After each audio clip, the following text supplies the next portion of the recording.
We're a good Southern Appalachian family who's full of love for one another. Just a real close-knit family in the community, very close-knit, and within the church.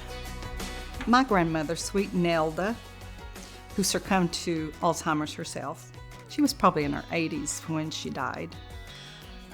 She was a good Southern Appalachian homemaker, and she made jam out of every berry possible. Jam making is a precise mixture. And I thought, let's jam, because both mother and grandmother had died with Alzheimer's disease.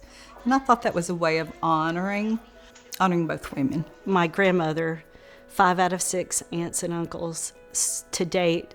One cousin has been symptomatic. We know that 3 people in our generation have tested positive for the disease.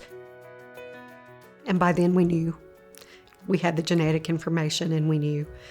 And so that's been hard. I was positive for our family genetic gene. It's hard hearing it. It just kind of takes your breath away at first, and then you feel mournful for what you will lose and the things that they will have to do to care for you. So it's a tough thing to hear. I have a daughter who is in her 30s and a son who's soon to be 40. Both of them will be at risk. They have a 50-50 chance of being positive themselves. Very difficult to think that you have passed something on to your children that will be a terminal disease. In April of 2016, I went to get my genetic status. The next week, when I went back for the results, she said, "Of course, you're genetically positive." It was hard, but not entirely unexpected, and in some ways, in every way. It hurts more to know that it's coming for my sister than for myself. And I don't know why, but it does. So we hope we'll be together if we both are symptomatic at the same time. When I found out that I'm negative, you're still not out of the cycle of pain from it. People I love the most in the world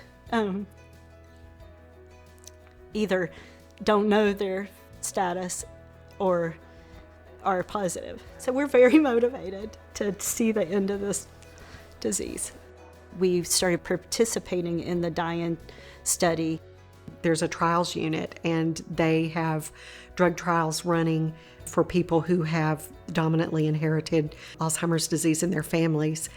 Having gone to the first conference, and having that connection and understanding how that felt, I had a commitment to do drug research with that entity, because it was good not to feel alone and to know that, you know, your story is like everybody else's story, or at least similar in that world. So I'm a committed lab rat. I started organizing a golf tournament in Sioux City, and I'm like, sisters, you need to do something too. So they came up with jamming.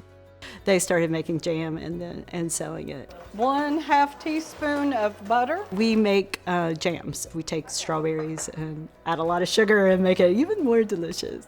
We usually bring in about $15,000 a year.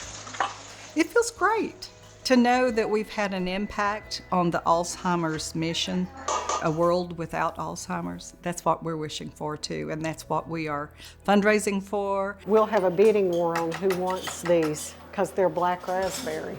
Alzheimer's makes you feel totally helpless, and there's no treatment. And it's devastating. It's our way of fighting, you know, feeling like it's not in control of you. It's had taken too much from way too many people. I mean, our family, but I mean, we're just the tip of the iceberg. I have decided and learned to live each day in the present and to not dwell on what will happen, but to dwell on new memories and just make memories until we can't.